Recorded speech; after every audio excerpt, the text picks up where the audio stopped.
As a surgeon, I view the body with reverence. The rights and dignity of every patient are paramount. My expertise is sustaining lives by transplanting organs. It is my inability to do so because I don't have the organs to offer that has persuaded me that rewarding the donor is appropriate. Our opponents tonight would have me tell patients to stay the course, wait with dignity for the organ that may never come. This message is poorly received, as it should be. Our opponents may tell you that the waiting list is too long because it includes the wrong people. I don't see wrong people.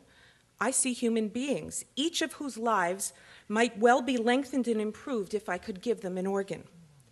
Desperate patients, unwilling to die waiting, have fueled a black market, whose magnitude is inadequately quantified, though certainly disturbing in scope.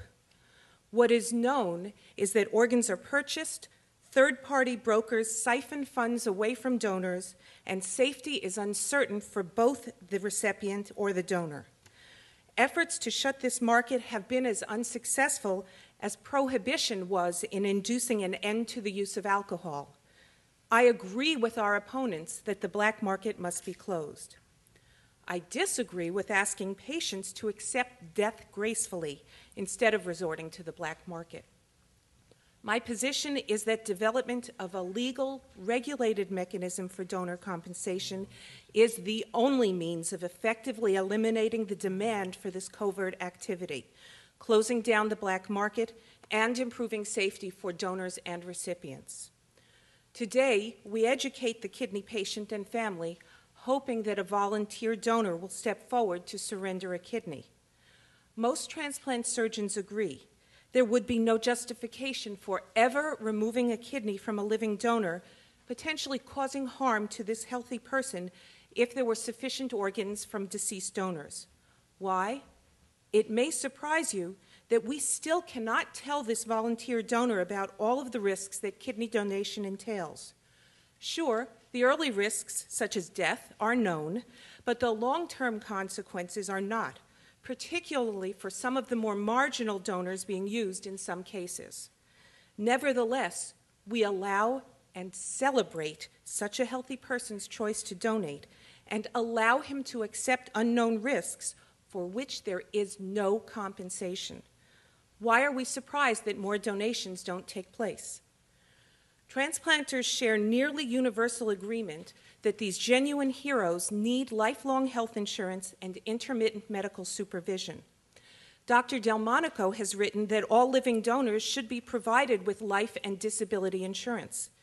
But in today's reality, we have no mechanism for providing these protections. Yet we are not deterred from removing the kidney.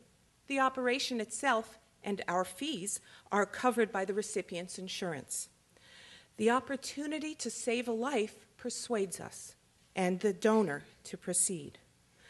Compensation for the organ donor's time and risks by providing life insurance, lifelong health insurance, and even a direct monetary fee is more appropriate than for the donation of an egg, the rental of a uterus for a surrogate pregnancy, or the participation in clinical experimentation, all of which are legal. We are talking about saving lives. Let's also recognize that everyone else involved in the transplant prospers. The recipient gains the organ, life itself. The surgeon's transplant center, and for kidney transplants, even the American taxpayer, you and I, have direct financial benefit when a patient comes off dialysis. Isn't it disingenuous to exclude the donor from sharing in the tangible benefits resulting from his gift of life? A reasonable system must include protection from nefarious third parties and be guaranteed by centralized independent oversight that ensures equal accessibility to those in need, regardless of their economic means. Lastly, and most crucially, a transparent, informed consent process must be the mandatory condition of participation. Our opponents may suggest that payment would be so coercive as to prevent the donor from giving informed consent. This is paternalistic. Why should financial need prevent one's ability to consider the balanced presentations of risk and benefit that donors consider in the currently regulated informed consent process? This is an insult to the poor in suggesting they are incapable of balanced thought and self-determination.